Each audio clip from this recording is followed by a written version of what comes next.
Assalamualaikum warahmatullahi wabarakatuh. Hai, apa kabarnya Ananda semua pada pagi hari ini? Semoga tetap sehat dan tetap semangat. Oke, kita ketemu lagi di kesempatan pada pagi hari ini dengan topik peluang usaha, produk barang dan jasa, yang sebelumnya kita sudah membahas tentang apa itu kewirausahaan dan apa itu wirausaha. Terus apa saja tipe-tipe wirausaha dan karakter wirausaha. Di situ kita juga mempelajari tentang cara menciptakan peluang kerja. Nah, itu yang kita pelajari pertemuan sebelumnya. Nah, sekarang kita akan mempelajari tentang peluang usaha, produk barang dan jasa. Untuk itu, sebelum kita mulai pada pembelajaran selanjutnya, seperti biasa, marilah kita sama-sama berdoa. Ananda yang muslim mengucapkan basmalah dan Ananda yang non-muslim berdoa menurut agama dan kepercayaan Ananda masing-masing. Berdoa dimulai. Bismillahirrahmanirrahim. Oke, Ananda semua, untuk tidak memperpanjang waktu kita pada pagi hari ini, yuk kita lihat slide berikutnya.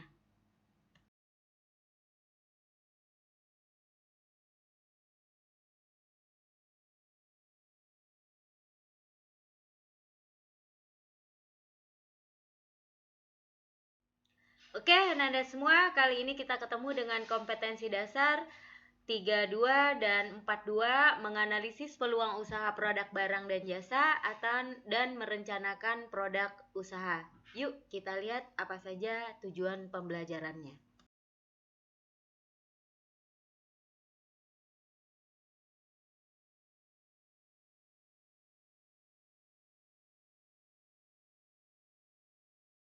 Oke, sekarang kita lihat tujuan pembelajaran kita pada pagi hari ini.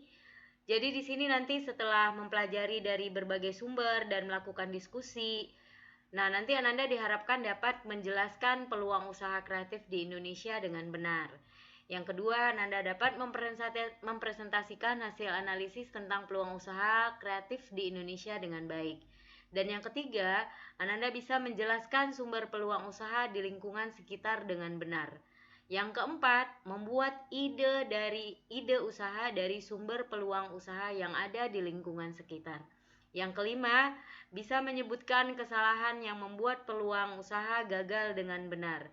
Yang keenam, mengumpulkan secara lisan hasil identifikasi tentang kesalahan yang membuat peluang bisnis gagal dengan baik. Yang berikutnya adalah Ananda bisa memberikan contoh peluang usaha yang didapat melalui analisa SWOT dari segi kekuatan dengan benar. Dan yang terakhir, Ananda akan bisa membuat contoh peluang usaha yang didapat melalui analisa SWOT dari segi kekuatan dengan tepat.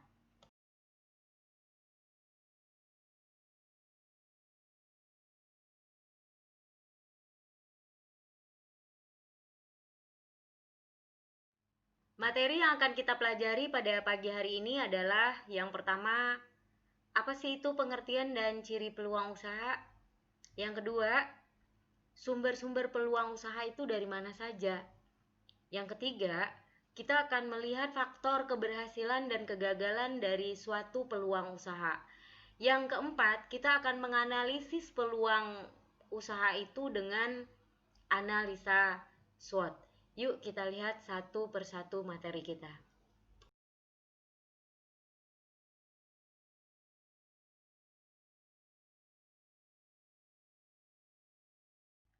Mungkin Ananda sering mendengar tentang peluang usaha, peluang bisnis. Nah, sekarang kita lihat pengertiannya apa. Nah, peluang usaha atau peluang bisnis itu adalah kemampuan seseorang atau pebisnis untuk melihat adanya kesempatan berbisnis dari lingkungan sekitarnya. Atau peluang usaha itu adalah kesempatan yang datang dari keadaan yang terdesak ataupun ide kreativitas sendiri. Nah, keadaan terdesak ini yang seperti apa sih? Misal seseorang yang terlilit hutang akhirnya akan menimbulkan ide dia, bagaimana saya bayar hutang atau bagaimana saya secepatnya buat membayar hutang. Nah, dari sanalah nanti timbul idenya, oh saya harus bikin suatu usaha. yang sesuai dengan, misalnya bisa dengan sesuai dengan hobinya, bisa sesuai dengan latar belakang pendidikannya, atau dia bisa melihat dari lingkungan ide bisnis apa yang bisa dia buat. Jadi intinya peluang usaha itu adalah kesempatan yang muncul dari sebuah kejadian. Nah, untuk itu nanti kita akan lihat pada slide berikutnya ciri-ciri peluang usaha yang baik itu seperti apa.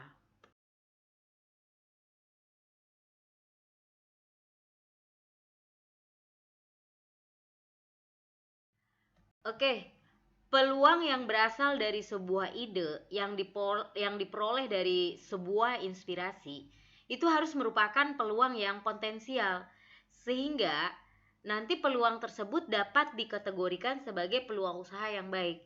Jadi peluang di sini juga bukan peluang asal-asalan. Nah, ciri-ciri peluang usaha yang baik itu bisa kita lihat di sini. Yang pertama, orisinil dan tidak meniru, asli dan tidak meniru. Artinya, peluang usaha yang baik itu tidak meniru orang lain, tapi asli dari hasil riset sendiri dan pemikiran sendiri. Karena umumnya usaha yang sukses itu harus berbeda dari orang lain. Karena kalau kita meniru, belum tentu sama hasilnya dengan yang sudah ada atau yang sudah beredar di pasaran. Yang kedua atau yang B, mengantisipasi perubahan persaingan di pasar dan kebutuhan pasar. Maksudnya di sini adalah peluang usaha yang baik itu harus bersaing dan dapat memenuhi kebutuhan pasar sekarang maupun masa yang akan datang. Jadi jika usaha tersebut harus dapat diinovasikan lagi, maksudnya begini. Jadi usaha yang kita lakoni itu nanti ke depannya harus bisa atau dapat diinovasikan lagi sesuai dengan perkembangan pasar. Jadi intinya di sini tidak bersifat jangka pendek. Yang ketiga, sesuai keinginan wirausaha. Artinya peluang usaha harus sesuai dengan keinginan diri sendiri supaya bisa bertahan lama dan pelaku usaha bersemangat dalam berinovasi untuk perkembangan usahanya ke depan. Yang keempat, kelayakan usaha sudah teruji atau sudah melakukan studi kelayakan usaha atau tingkat studi kelayakan usahanya benar-benar teruji untuk dilakukan riset dan uji coba dalam pasar. Yang kelima, kreatif dan inovatif. Inilah yang paling penting dalam peluang usaha.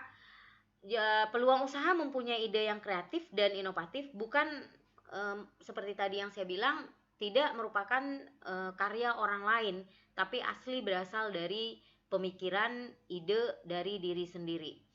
Yang keenam, keyakinan bisa mewujudkannya. Nah, peluang usaha harus dapat meyakinkan pelaku usaha untuk mewujudkannya dan berpeluang untuk sukses dalam menjalankan usahanya ke depan. Yang terakhir itu ada terdapat rasa senang dalam menjalankan usaha. Nah, jika ada rasa senang dalam menjalankan usaha dan si pelaku usaha benar-benar suka dengan usaha tersebut, nah itu nanti akan bagus untuk perkembangan usahanya ke depan.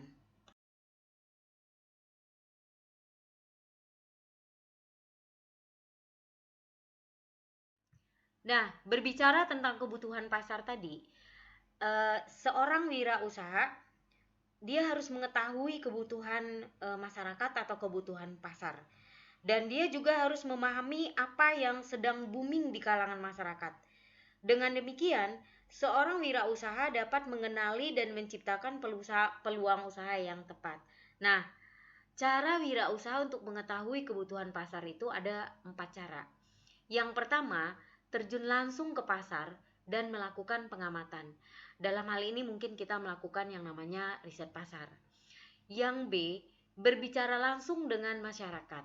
Berbicara langsung dengan masyarakat di sini adalah mungkin melakukan wawancara, kebutuhan apa yang mereka butuhkan saat ini, terus apa tren saat ini, apa yang mereka senangin atau produk apa yang mereka senangin. Dan yang ketiga, terus menggali dengan cara membaca dan mengikuti tren yang beredar di dalam masyarakat. Yang keempat, mengetahui selera masyarakat, terutama selera masyarakat di sekitar lingkungan tempat kita tinggal.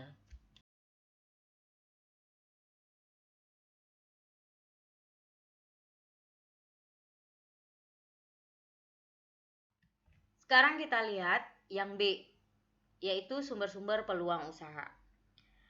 Di sini ada sumber peluang usaha itu terdiri dari 4 sumber. Yang pertama itu peluang dari diri sendiri, yang kedua peluang dari lingkungan, yang ketiga peluang dari perubahan yang terjadi, yang keempat peluang dari konsumen. Nah, kita lihat satu-satu. Satu persatu maksudnya. Peluang dari diri sendiri.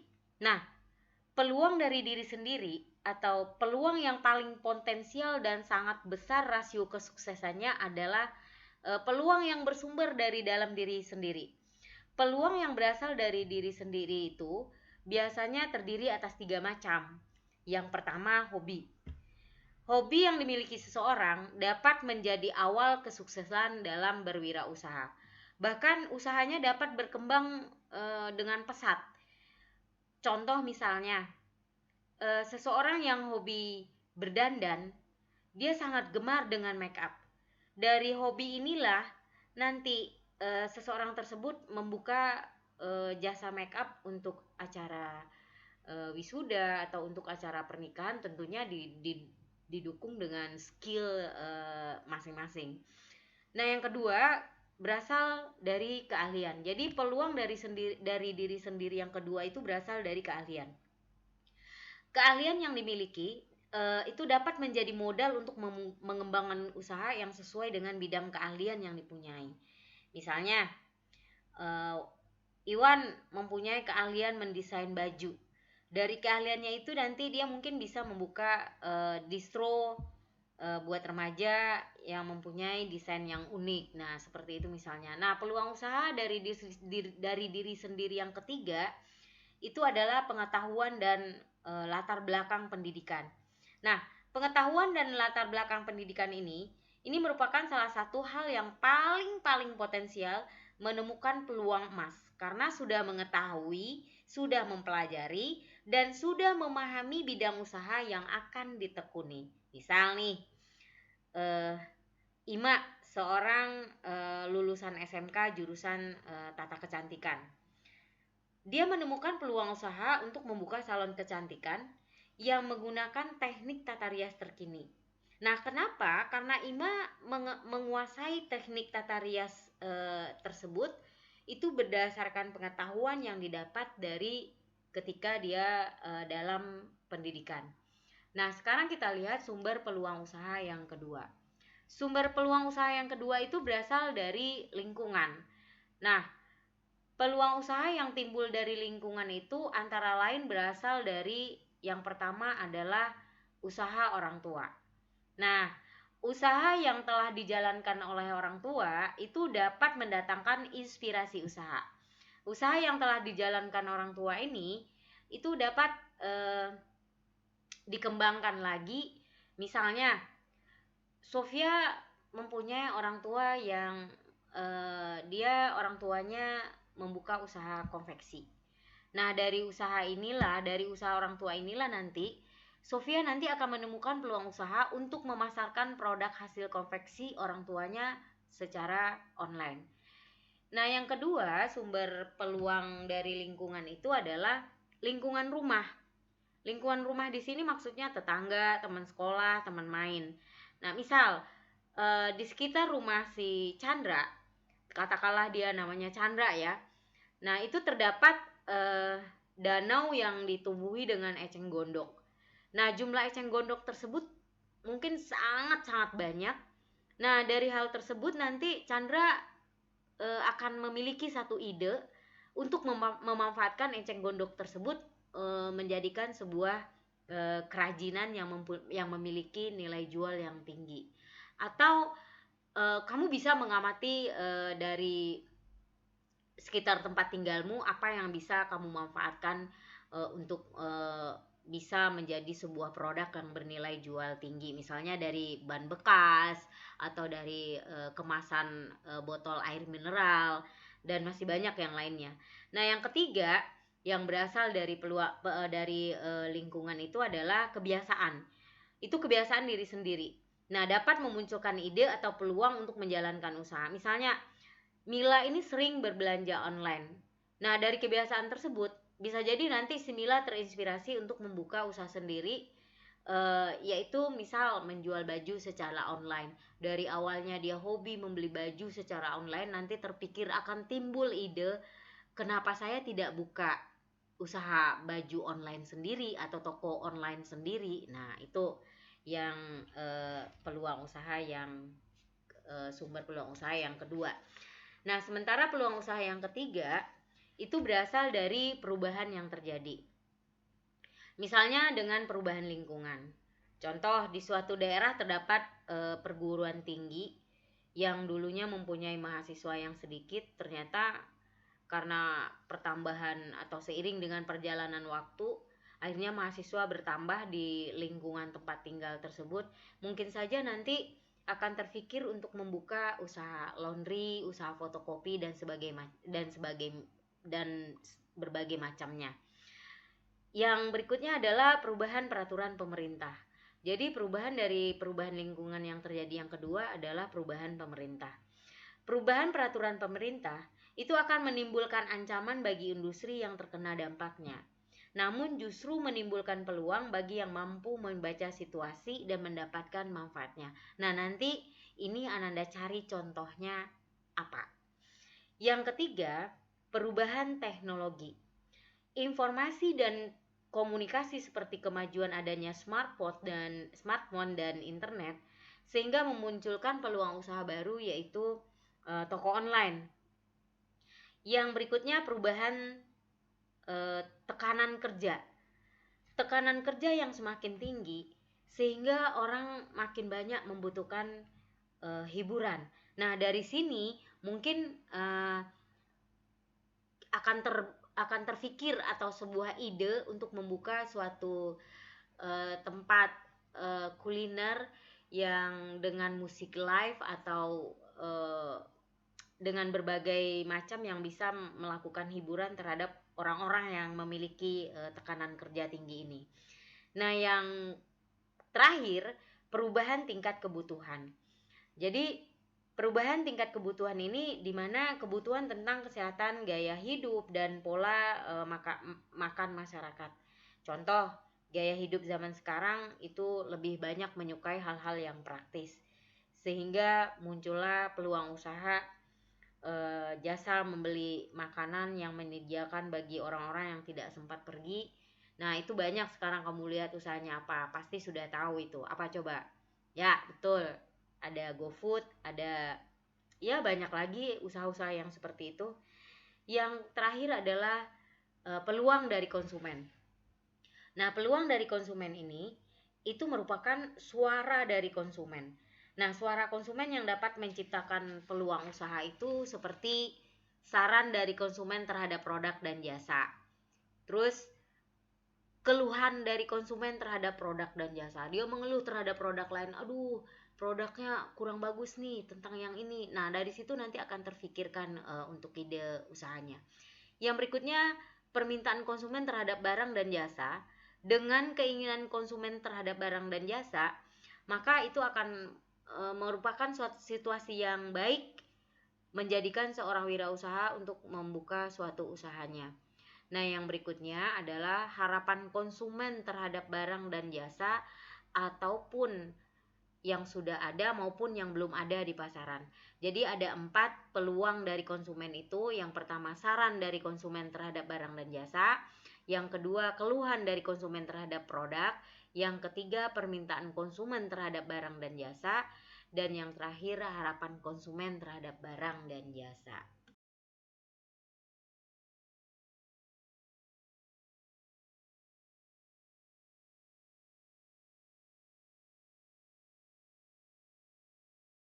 Nah, kita lihat sekarang tadi kita sudah berbicara tentang apa peluang usaha yang berasal dari diri sendiri, salah satunya hobi. Mungkin kamu susah uh, mengembangkan hobimu untuk menjadi sebuah peluang usaha. Nah, ini ada caranya.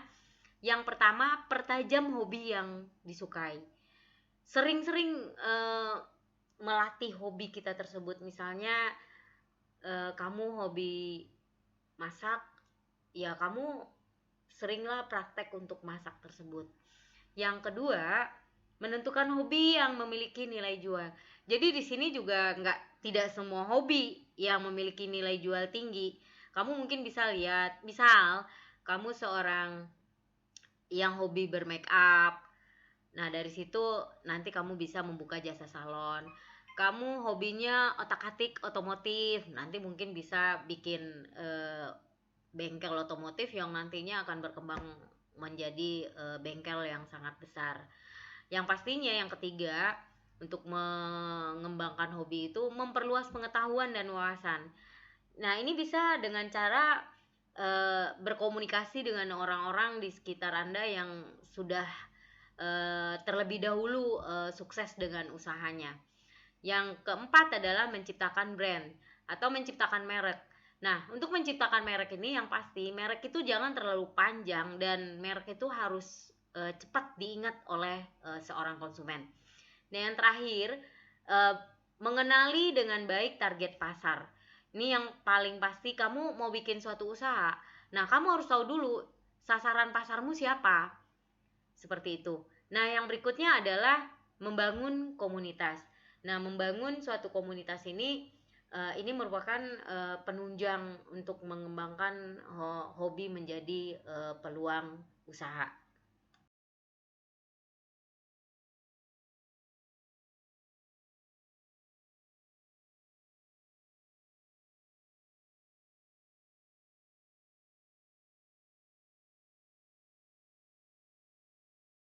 Nah, tadi salah satu sumber dari peluang usaha itu adalah dari lingkungan sekitar. Nah, bagaimana cara mengenali peluang usaha yang terdapat di lingkungan sekitar? Yang pastinya yang pertama mengadakan riset. Nah, seorang wirausaha harus terjun langsung ke lapangan untuk mengadakan riset ini. Tapi jika tidak cukup waktu, bisa mengumpulkan informasi dengan bertanya kepada masyarakat sekitar. Jika sudah melakukan riset dan mengumpulkan informasi yang cukup, wirausaha bisa menjabarkan informasi tersebut menjadi berbagai ide peluang usaha. Jadi dengan bertanya apa yang mereka butuhkan, terus apa produk yang lagi tren atau yang lagi booming sekarang.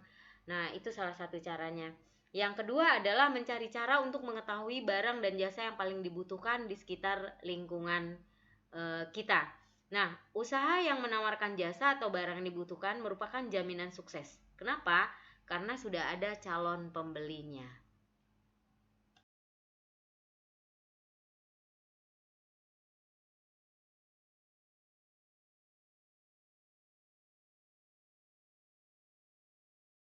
Setelah kita mengetahui sumber-sumber dari peluang usaha itu, nah untuk lebih memantapkan kita membuka suatu usaha atau bisa menembulkan ide untuk peluang suatu usaha, kita harus juga tahu ada yang namanya faktor-faktor keberhasilan dan kegagalan peluang usaha. Nah, yang pertama kita lihat dulu faktor keberhasilan peluang usaha. Nah, eh, yang pertama faktor keberhasilannya adalah peluang usaha memenuhi ciri-ciri peluang bisnis yang baik. Nah, tadi kita sudah lihat itu apa ciri-ciri peluang bisnis yang baik. Jadi bukan sekedar ide atau usaha yang asal-asalan saja. Nah, yang kedua, peluang itu berasal dari hubungan yang bersinergi antara wirausaha dan usaha yang dijalankan, terus dengan pasar serta produk yang dihasilkan. Yang ketiga, yang pasti peluang itu memiliki tingkat risiko kegagalan yang kecil bila dijalankan. Dalam arti tingkat visibilitasnya telah diperhitungkan dengan waktu saat diluncurkan ke pasar atau tingkat kelayakan produk tersebut. Yang berikutnya, produk yang akan dihasilkan dari peluang usaha itu telah diuji pasar seperti hal-hal berikut: seberapa besar tingkat kebutuhannya, seberapa tingkat kontinuitasnya, terus mengapa orang enggan membeli dan menggunakan produk tersebut. Yang kelima, produk yang akan dihasilkan dari peluang tersebut mengikuti tren atau kecenderungan di perubahan pasar. Nah, yang terakhir, produk yang akan dihasilkan dari peluang itu dapat terus-menerus diinovasi dan ditingkatkan kualitasnya. Nah, inilah faktor-faktor keberhasilan suatu peluang usaha.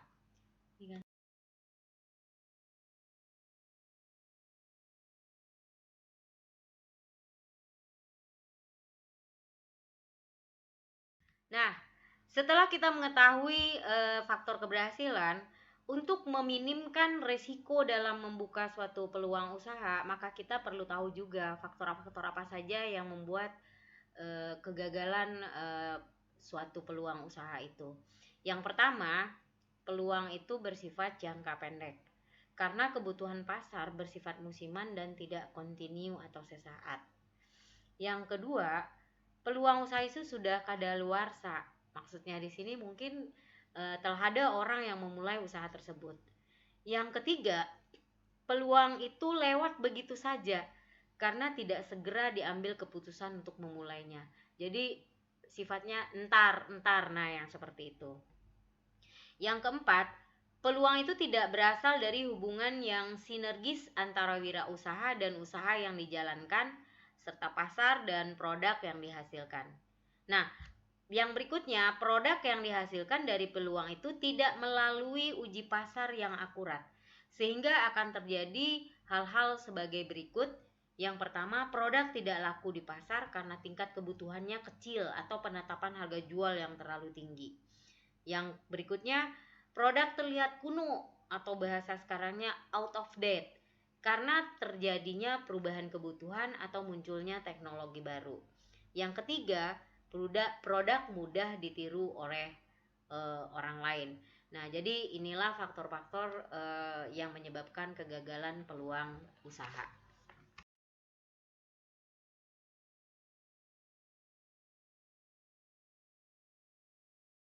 Oke, sampailah kita pada materi yang terakhir dalam kompetensi dasar ini, yaitu menganalisis peluang usaha dengan analisa SWOT. Nah, untuk mendapatkan peluang usaha yang baik, itu seorang wirausaha perlu melakukan analisis terlebih dahulu, yakni salah satunya dengan menggunakan analisa SWOT. Nah, SWOT merupakan metode yang digunakan untuk mengevaluasi kekuatan atau strength, kelemahan weakness, peluang opportunities, dan ancaman itu ada threats dalam suatu proyek atau suatu spekulasi usaha. Nah, analisa SWOT ini berguna untuk menganalisis faktor-faktor di dalam organisasi yang memberikan andil terhadap kualitas pelayanan atau salah satu komponennya sambil mempertimbangkan faktor-faktor internalnya. Nah, langkah-langkah penerapan analisa SWOT dalam menganalisis peluang bisnis itu yang pertama kita lihat kekuatan, strength. Nah, melihat kekuatan yang dimiliki yaitu seperti lokasi yang strategis, sumber bahan baku mudah didapat, produk higienis, mudah dijangkau oleh konsumen atau pelanggan, atau kekuatan lainnya yang dapat dimanfaatkan, contohnya lokasi dekat kampus sehingga dapat mengembangkan usaha menjadi kos-kosan kalau itu berupa perumahan atau rental komputer, fotokopi dan segala macam. Nah, itu merupakan kekuatan. Nah, yang kedua, ada kelemahan atau weakness. Nah, kelemahan di sini melihat kelemahan yang dimiliki supaya tidak memaksakan diri melakukan usaha yang sebenarnya tidak dapat dilakukan karena memiliki kekurangan tertentu. Contoh, sebaiknya jangan membuka usaha salon kecantikan apabila kamu tidak menguasai keterampilan make up, keterampilan memotong rambut dan sebagainya. Nah, yang ketiga ada peluang atau opportunities. Nah, melihat peluang yang dapat dimanfaatkan dan memberikan keuntungan. Contoh, misalnya di dekat perkantoran atau di dekat kampus itu kita bisa membuka kos-kosan, laundryan atau warung makan di sekitar tempat itu. Nah, yang keempat ada ancaman.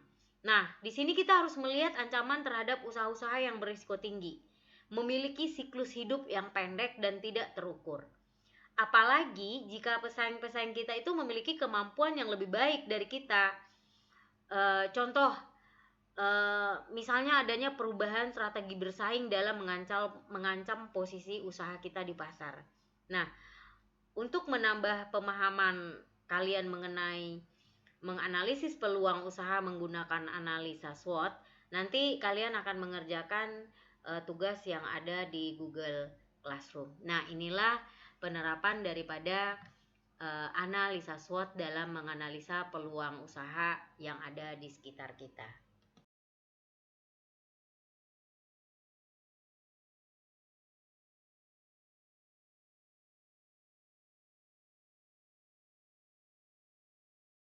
Oke, tanpa terasa dengan membahas menganalisis peluang usaha menggunakan analis SWOT tadi, maka berakhir jugalah pertemuan kita pada kali ini. Namun sebelum itu berakhir, pertemuan ini berakhir, seperti biasa kita akan berdoa menurut agama dan kepercayaan kita masing-masing.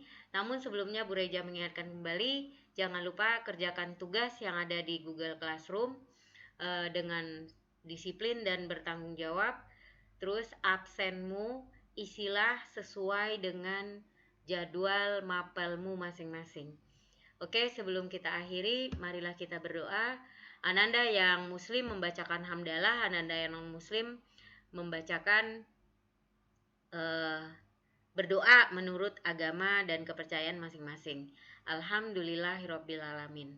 Oke, sebelum berakhir, Bu Reja akhir lagi. Bu Reja ingatkan lagi bahwa dengan berakhirnya pertemuan kita kali ini, kerjakan tugas di Google Classroom.